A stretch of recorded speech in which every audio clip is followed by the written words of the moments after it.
Hello, everybody, and welcome to the 5 Tips and Tricks for Careers in Athletics. I am your host, Dr. Maury Mosovitz, with my all-time most favorite, best of all time, anywhere co-host, Jen Albanese. Welcome back, Jen. Hello, everybody. Welcome to the podcast. Excited. Got a good one today. Really good one. We have Mr. Herm Frazier, an Olympian. The one and only. The one dedicated, and only. Not just Olympian, gold medalist. Gold medalist. The chef de mission, if you have not, I don't know if I'm saying that right or not. I like to say it that way, but it's very fancy. He ran the U.S. delegation when they were in Athens, which is pretty incredible. A seasoned, amazing collegiate administrator, was an AD at 2 different locations, has been, at the top of collegiate athletic administration for a long time, on top of continuously being involved with the Olympics all these years. So just, and we're very fortunate. We're so lucky and blessed that we get the opportunity to work with him every day. I know. And just learn so much from him, and he's just the best. So I'm excited. It'll be a good everyone conversation. Gets like a special treat that we get all the time, which is nice. So I know. Okay. Speaking of the Olympics, here it goes. Before we started recording, I was like, I wonder, we were going to talk about like what Olympic event we would compete in. Like, what do you think you would compete in, Maury? Like winter or summer, it doesn't matter, the Olympics.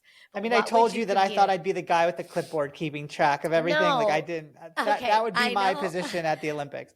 Right. But like if I was in a perfect world. Yeah. If you're competing. I'm going to do one of each. So if I'm doing winter, I'd want to be one of the bobsledders, but I don't want to be either the guy in the back or the front. I just want to be the guy in the middle and ride down. So you die either way, but like if you're in the middle. You're in the middle. You don't have to start it. You don't have to stop it. Like you're perfect. You just put your head down and go. Like that's perfect for me. If I was going to do Summer Olympics, I think the trampoline.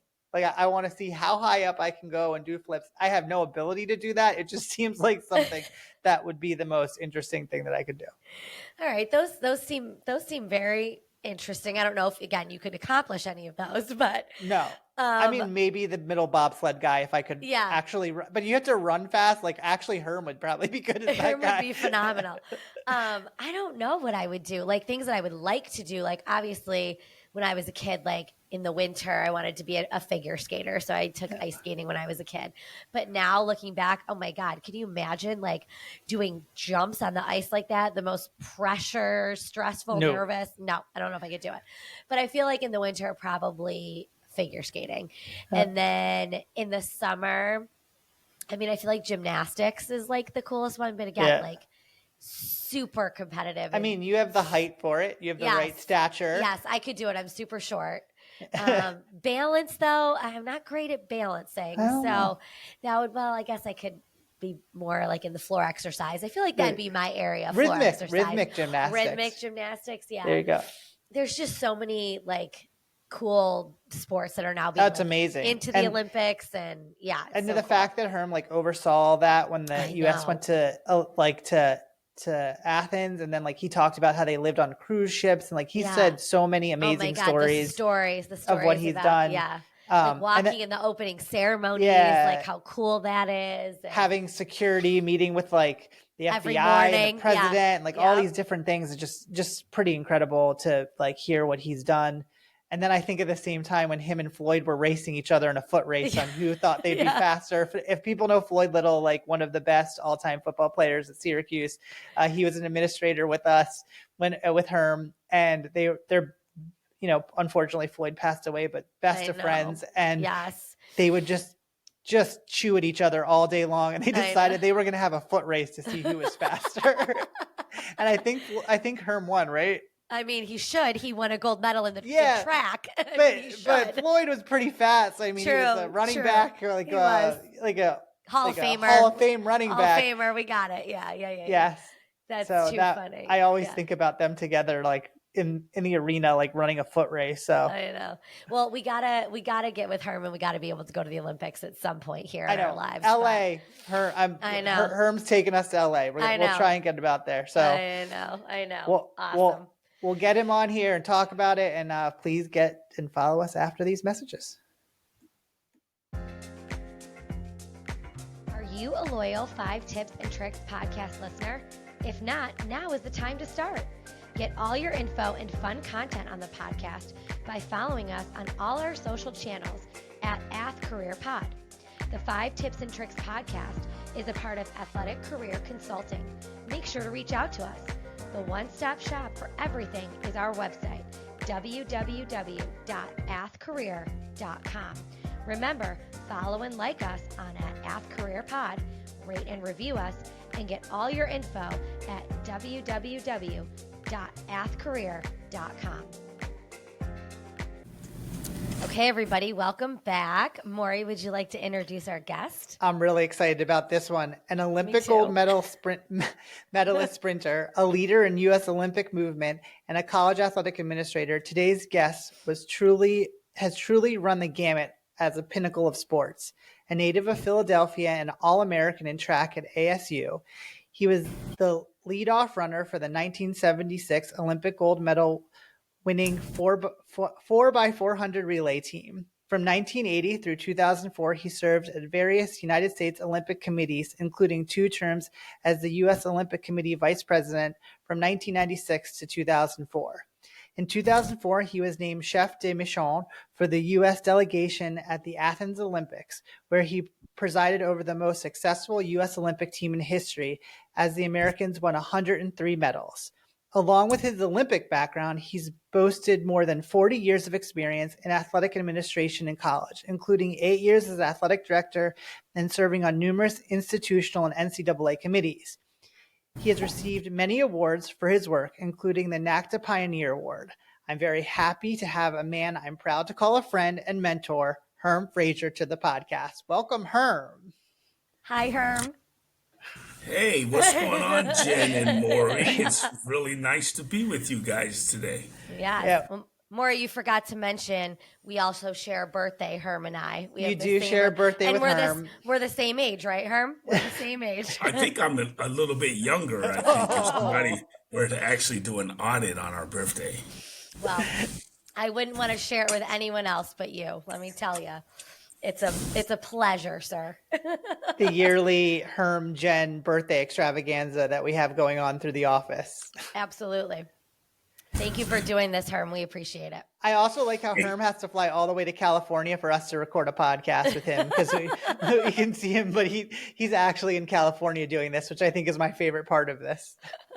Well, originally I was not supposed to be here, as both of you know, Yeah. but I'm one of those guys that's pretty flexible, and the way I control my schedule, and obviously with modern technology, you can do all sorts of things and be anywhere.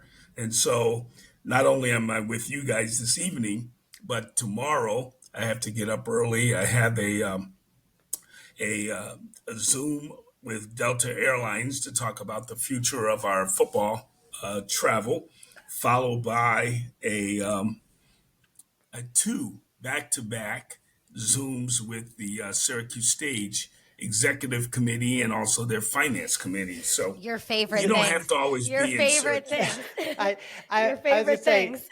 you're as my nickname for you, the commissioner, and the commissioner jumps into anything he's needed for. So we're very happy to have you here, and we're glad that you're getting a chance to do this with us. So thank you. And with that, why don't you give us your first tip? Well, it's interesting because obviously both of you know I have been involved in collegiate athletics a long time. But more importantly, I was afforded this opportunity when I was a very young person. And so to be appointed as the assistant athletic director in charge of events and facilities at my alma mater, Arizona State University, when I was only 23 years old, the first tip I learned, and the first tip that I would give anybody in this business, is learn how to listen. Learn how to listen. You do not know everything. And when you start out right away, you got to learn how to listen. Now, everybody's going to give you different types of advice. However, you've got to take everything in and then let come back out of your mouth and absorb within your mind all the things that you think are going to be beneficial to you as you pursue any career, not just athletics, but any career whatsoever. Yeah, you've definitely imparted that on me. Sometimes you look at me and go, slow down, Just listen to it a second. Correct. You gotta think through it. You gotta give them a second. And I always appreciate that you're always pondering any question that's given. So definitely for those people that are younger that just want to jump on it and get to the answer right away, slow down, listen, hear what the person has to say. No question, because, we all come into this with some kind of expectations, but more importantly, I think you're going to get ahead in life if you're able to listen and then digest what it is that the specific topic is, and then you go from there. Yeah. Yeah, because when you're younger, I think you feel like you need to speak up and say what you feel or like give your opinion, and that's okay. I mean, people want to hear your opinion, but it's always good to kind of like hear what everybody has to say and then develop a response that's a little more understanding for everybody, because you feel like you got to talk so fast. I do that all the time. And listening is a skill that I don't think people realize is such a valuable thing. You're really in any industry, but especially in athletics. No question. So that's a good one. I think it's interesting because we'll be at meetings and certain people won't say anything, but they're always will turn to you and say, well, Herm, what do you think about it? Instead of them having to feel like you have to fill the space and answer it all the time. So you definitely know that when you get to that point, somebody's knows that you're pondering it, you're giving your absolute thoughts on it. Well, no question, which actually, and since you guys haven't asked me yet, I'm going to go right into my second tip. There you go. And that second why he's tip the professional right here. is communication. Okay, you have to have great communication skills, and more importantly, you have to have those skills amongst the people that you're working with all the time. Now, one of the things that I always deal with is what makes an effective communicator. And so I was recently in the middle of something in the office whereby a meeting was called by two of my colleagues. And those two colleagues had actually invited somebody else to be in the meeting who was not one of our employees. And so the fact of the matter is, those two colleagues should have had a meeting with me for us to discuss this issue, for us to be able to communicate to one another, and for us to also understand what I'm thinking. And once I found out that the other person was involved, I canceled the meeting. Right. Because you never let anybody else know what you're thinking. Now, here's where I tell them my age. One of the places that I heard that more effectively than anywhere else was in the Godfather movie. In the Godfather movie, they were sitting down at the table one day, and Sonny, the oldest son, was about to tell somebody from one of the other family members his thought. And the Godfather, after the conclusion of that meeting, he picked up his hat and he popped Sonny in the head. And he says, you never let anybody know what you're thinking, especially outside the family. And that's exactly how I felt when the colleagues wanted somebody else to be in on this meeting, because they had presented me with a document that they wanted me to opine on, but I'm not going to do that in front of somebody else without fleshing it out with the two of you people. So communication is very effective. And then, as you guys know, I mean, this is on, you're having your podcast, but this also happens to be the day that our football schedule is coming out in about 18 minutes. Yeah. And so, again, from a communication standpoint of view, there's people who have to be involved in a lot of surrounding things with that particular schedule. But again, you have to have communication. There's been some emails going back and forth between a few of us, and I told them my opinion, and some people listened, some people didn't, but we'll just see what happens when it all shakes out. So we're talking about communication, and you've kind of been the gamut and seen different things. Like, when do you decide, okay, it's worth calling a person, writing an email to them, like what, or saying, hey, come into my office? Because you're pretty effective about saying, okay, let me find the right way to deliver the message and like bring it into somebody? Because I feel like that's such a strength of yours. So how do you make those decisions? Well, first of all, a lot of times some of the decisions I make are not popular. And so you have to find a way to communicate that to whomever the other person is or the group of people with the least amount of hurt feelings that you could possibly do. Yeah.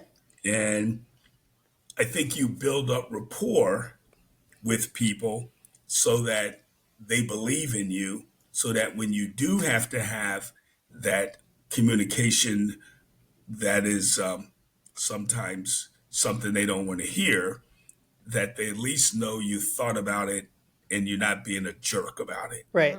Okay. Because I can be a jerk too, but not necessarily. I try to find some common ground before I get to the final decision or whatever. But you got to do the news. I mean, as both of you know, I deal a lot with HR, and in that capacity, sometimes you have to communicate things that are not good. However, you can do it in a way that at least the people on the other side can understand it and feel as though they got a good shake, and that you listen to them and it worked out. Yeah, I was gonna say, for me, a lot of times it feels like you come back to the listening part of like, people know if you're involved that it wasn't a rush decision, that like you thought through it. And I think a lot of people feel like, okay, I don't need to plead my case because I think Herm probably thought through all these different things a little bit more than someone that might just be more willing to just kind of fire questions and be kind of more in their face about it. Correct. I feel like with you too, Herm, like it's always like an in-person meeting. Like you give people and I know that that's sometimes not popular with people, but it gives you the chance to be face to face with somebody, and you give them that time and that opportunity to talk to you. And a lot of people just like, again, hide behind an email or, exactly right. And I think the face to face communication, while sometimes that's the hardest part, that's the most effective. And you feel the most like, again, we might not agree on something, or you tell me something I don't want to hear, but I'm like, at least he gave me the time of day. I got to go to his office. We talked it through. I expressed my opinion. He told me the decision, and at least it was a face-to-face conversation. You feel heard. You feel like, you feel heard. You feel respected. It's not, like I said, hidden behind an email or a text or something that, isn't as professional. So I think that's great. Well, you're exactly right, Jen. I don't believe in the email/cell phone method. Yeah. I believe if I've got to give you news, be it good or bad, I'm going to tell you to your face. Right. Now, what that means is you may walk out of my office very, very disappointed, but that's okay, because I personally feel good in my own skin in that I'm going to tell you exactly what it is, and I'm not going to sugarcoat it. Right. But I'm going to find a way to deliver the message as to what reality is. Yeah. Awesome. That's communication. Herm. Communication right there. Great. Number 3, what do you got for your third tip or trick? This is an interesting one. It's really being humble. There are so many people, and this happened a lot of time with coaches, where they have success, and then the next thing you know, they forget where they come from. And all of a sudden, they're not as humble as they should be, because sometimes they think that they accomplish all those goals by themselves. And over my years, I've seen and been involved with a lot of coaches. I would say high-profile coaches in sports of football and basketball. I would say coaches in Olympic sports who won national championships in golf. When I was at Arizona State, I think during my tenure there, we won national championship in wrestling, national championship in men's gymnastics, national championship in track and field, several national championships in men's and women's swimming, national championships in badminton and archery, and men's and women's golf. So I've seen what it can do and what happens when you truly support the sports. But through all those, I can tell you a lot of those coaches forgot what helped them achieve those goals and be successful. And I just wish everybody would take a step back when you have that success and realize, um, golf coach, well, you had a golf course right across the street from the athletic facility. You had a camp that you were able to utilize the golf facility for free. So back in the 80s and 90s, you were making $50,000 in camp money off of your golf course there. Wow. You were also getting paid $1,500 a month as a consultant to the golf course. So those are the things, a lot of that helped make you successful, coach. So don't forget that, and thank the staff that put on your tournament. See, the one thing about golf is you only host one tournament a year. Yeah. On the men's side and one on the women's side. Yeah. Okay? Because all you do is travel. Right. And you travel in the fall and you travel in the spring so that you could get all your competitions in. And when we used to have to talk to the faculty athletic reps and also the faculty senate, they would always flag us because golf travels so much. Right. But that's because they only have one home contest. Right. And to put on that home contest, Maureen, you could understand this. You're bringing in the top 25 teams in the country. Yeah. And a lot of my colleagues are writing me, Herm, can you get me in your tournament? Right. Can you tell your coach to get me in your tournament? Because they know that's going to be the creme de la creme, and you're just going to have great competition. And so I've witnessed a lot of that. I was a victim of some of that too. When I was in Hawaii, we had a great football program. But at the end of it, when the coach was so good, he thought he was bigger than the institution. Yeah. And so therefore, he thought he can go get more money somewhere else. Well, go get it. Because I knew Hawaii didn't have any more Right. to give. And at the time, and it was public, we were paying the coach $400,000 from the state and the university, and then we were raising another $400,000 for $800,000 a salary for him. And you're talking that was between 2000. No, I got to 2002, and when we sunsetted, it was 2008. Well, they wanted a 1.2 million. Well, we didn't have it. Right. Didn't have it. Yeah. So I would say there, you stay humble, understand what got you there, what helped you, and maybe you could take this segment of the podcast and take it out and play it at one of our Olympic coaches meetings, or maybe they'll understand. But that's why stuff like that doesn't get me riled up, Right.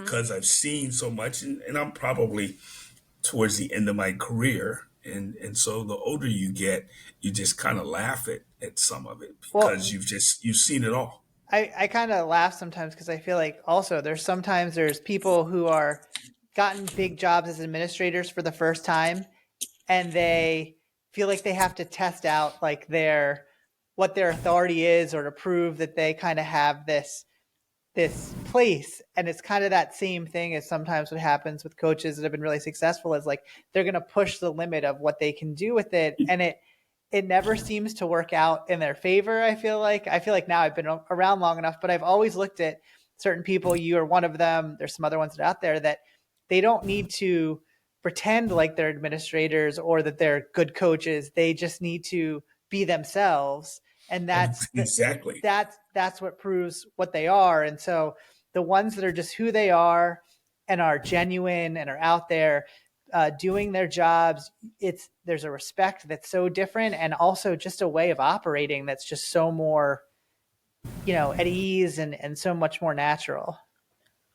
Absolutely. Yeah. I mean, I think what you said about like thanking the staff and the people that help you get there too, that is so impactful to the people that are actually doing the work. And then you want to do more for those coaches or administrators. No question. You know what I mean? Like the coaches that are so appreciative. Oh my gosh, you went like above and beyond, and how like and they're not saying it just like being fake. They're actually I genuine. was just gonna say that's not after they yell at you and then they're coming back to thank you. No, but it's like it's genuine, and then you feel like, hey, I want to do more for that person. I want to do more for that program, regardless of if they're successful or not, because they're actually genuine and appreciate the hard work that you're putting in. And I feel like that goes such a long way.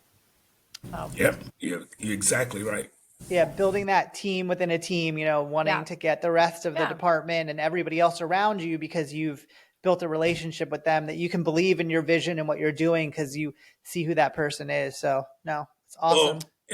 And we created a culture too because the coaches learned and they appreciated the staff going forward. Yeah. Right. And so it really worked out. And so the Office of Marketing and the Office of Events and Facilities and everybody, we all got along and everybody understood it. And that's how we created the atmosphere. Now, the other thing that helped, and we're so somewhat disjointed at Syracuse, we were all under one roof. Yeah. Because our building went up. Yeah. And so when we designed that building, we had 90,000 square feet originally of office space, and then we added another 45,000. And so during that time, Jen, you would see, and Maureen, you would see everybody, all the coaches and all the time, every day. Yeah. Because you had to get on the elevator and you had to see them and all this stuff. And so now history has heard because Arizona State, a couple of years ago, after the pandemic, got in trouble because they built a new football building and they were all in a separate building. Yeah. Football was taken away from everybody else. And then they ended up with NCAA infractions. Yeah. It's been something, we talked about when we were doing our planning is to try and do as much as we can to get everybody under one roof, which has been nice. And it's been kind of nicer, even though we're building on to what we have, we're trying to keep everyone together as much as possible. So awesome. Well, what helps us is it's all connected. Yeah. And so where you do, and for me, in my office, to be able to go out into the academic area and see all the football guys all the time. I don't see basketball as much anymore since I don't have direct oversight, even though I'm with them now, but I'm still around those kids. Well, it's nice too with the administrator when you're kind of right in the middle of everything because you either go towards football, you go towards basketball, Olympic sports are straight ahead. I feel like positioned really well to kind of be in the middle of everybody. Everybody knows where your office Everyone knows are. how to get to your office, though, so it's fine. That's not always good. That's not always a good thing. My office, on the other hand, nobody knows how to get there, so it's fine.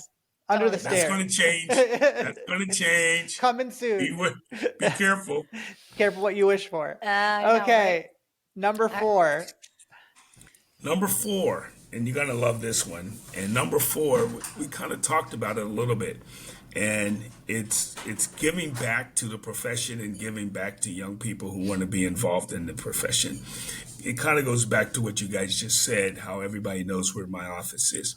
You would be shocked to know during the course of a year how many people want to come in and pick my brain or discuss different things, be it bowl games, be it Olympics, be it USA track and field, all these different things. And again, I've been fortunate to have worn so many hats and understand so many things about sport that I think I do have the knowledge to help people who are involved in this profession or who want to get involved in this profession. As long as I think you are a sincere person and you want to do it the right way, I will find time to talk to you and hopefully provide information that could help you later on.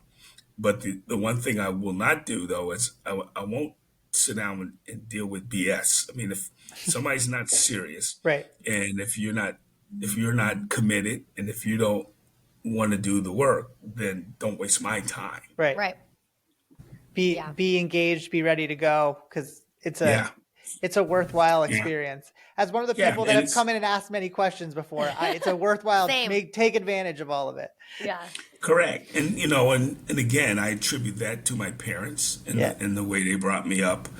And obviously, since I was in the position financially and all my friends encouraged me, when I received the NCAA Silver Anniversary Award back in 2002 for accomplishments after you've graduated from college, is when we created the Herm Frazier Scholarship in Political Science at Arizona State, which is given out every year. And what's so great about that Silver Anniversary Award is I am the only recipient, believe it or not, of all the athletes who've gone through that institution to have received it. And I think both of you guys know this, but you may not know this. At Syracuse, the person who received that same award is one Floyd Little. Little, yeah. Oh. Yes. Yeah. Our buddy. Yeah. We love our buddy Floyd. So, yeah. So that, and that's cool, another that's thing a cool coincidence there. That's really cool. That's another bond really between cool. the two of us, which is incredible to receive that award. Yeah. Oh, Miss Floyd. Awesome. I know. Okay. All right, Jen, the big last one. big now, question. I feel like just to preface this, Herm has a lot of good stories, and I feel like there's one coming here. But the last one, Herm, what do you know now that you wish you knew then? So, what do you know now that you wish you knew when you first started in this business? Ooh, that's a tough one. Because I've just been exposed to so much. Yeah. That. I know a lot now compared to when I started, but I didn't come in and tick people off or piss people off or anything. I mean, except I did go to one established coach who, because you got to understand when I first started, I went right from being a graduate assistant track coach to an assistant athletic director. Okay. But I was also still running. I was going to say, you were competing still, right? Still competing. So I was leaving the athletics director, Dr. Fred Miller, God rest his soul, he passed away a few years ago. My situation was I could come to work every day at 7:30, but then I could get off at 3:00 and go train on the track. Yeah. Wow. Yeah. And then I would come back and go back in the office and check. Didn't have emails. Then I go back and check phone messages and maybe work a little bit longer. Yeah. Okay. And then that was the day. But we had baseball games going on. We had all sorts of things going on. But I had enough staff members that I didn't have to work. Yeah. But what I did learn was right away, even though it was 100 degrees, because I started in like March of 1979, right away, one of the first things I did was put on a long sleeve starch shirt and a tie when I went to work. Yeah. Because I wanted to set the tone for the coaches to know I'm not the young guy you see in the singlet and the shorts. And one of the coaches, he came after me and I sat him down and I said, "I'm tell you something, coach. I could screw up all of your events. I could make sure the apparatus is not correct. Right. I could make sure your events start late, but I'm not going to put up with your BS and have you try to bully me." Right. And so I learned early on to establish my ground. I wish that's something that I learned early, because I came out of being a manager at SU, and I feel like a lot of people looked at me for many years as still the guy that was the manager and not the guy that was in the role. And, clearly I don't think people look at me that way anymore. Most people, when I was a manager, aren't still even around at SU. So a lot of them don't even know, but you understand exactly what I'm saying. I 100% understand and wish that I heard this tip and said to myself, I'm going to present myself in a way that makes it clear that I'm in a different role than what you saw me as. Oh, I definitely think that happens when you're young in this industry. I mean, I'll say the same for me. They looked at me like the kid. I mean, like I was the little kid, like I was the younger kid in the block, and that they could push me around and whatever, they wanted me to do, I was going to do. So I think that's something for young people to think about now. But there's a fine line between like establishing your boundaries and your ground and being like over the top. So you got to like find that middle ground to like establish yourself in a way that like, I'm here, I'm serious, I'm professional. Like you said, even the fact of the way you dress, like you put on I was thinking about that. Like you need to be really cognizant of that, right. and that too, like in today's world, that goes out the window because everything from work from home and the pandemic, everybody just wears, joggers and a t-shirt to work. And you're like, wait, what? Like when I have meetings and stuff, I'm like in dresses and people in my office are like, oh, what do you got going on today? I know. Like, something important. I'm like, just felt like wearing a dress, but so I think that's really, really good to hear, especially for young people, because again, you do feel like you're the kid. I definitely felt like that for a while. Maybe it was after I had kids and they really couldn't think of me as kids anymore, but I definitely felt that. That's what happened. Yeah. Well, Herm, thank you so much for doing this. We couldn't be more excited that you agreed to do it. When you said yes, Jen and I were thrilled. And so we're really happy that you're on and can share your wisdom that you share with us all the time with everybody else. So thank you for your time. I always tell him he's big time, Olympic gold medalist here. It's a big deal for all of us. So you'll get my bill in the mail. Thank you. I knew it. I knew that's what he was going to say. We'll reconcile it later. Hey guys, seriously, it's been my pleasure. I'm so happy that you two guys are doing this, and hopefully I gave you some information that you can utilize, or people who listen to your podcast can utilize within their professional careers and or in their lives. Well, Absolutely. Thank you, Herm, definitely. And Jen, throw out so everyone knows how to get in contact with us if they want to keep following us in the podcast. So just make sure you follow us on all of our socials at Ath Career Pod on Instagram and X and TikTok and Facebook and LinkedIn. And you can get all of the updates there on upcoming episodes. But yeah, thank you, Herm. This is so great. You're such a role model and has had so much impact on the two of us. So this means a lot that you did this, and we appreciate it. And we love you. So okay, all right, guys. Thanks, everyone. Bye. If you like the 5 Tips and Tricks podcast, make sure to subscribe on your favorite podcast platform. You can rate and review us, including questions that may be answered on future episodes. The 5 Tips and Tricks podcast for careers in athletics is part of Athletic Career Consulting. Check us out at www.athcareer.com. Don't forget to follow and like us on your top social media platforms.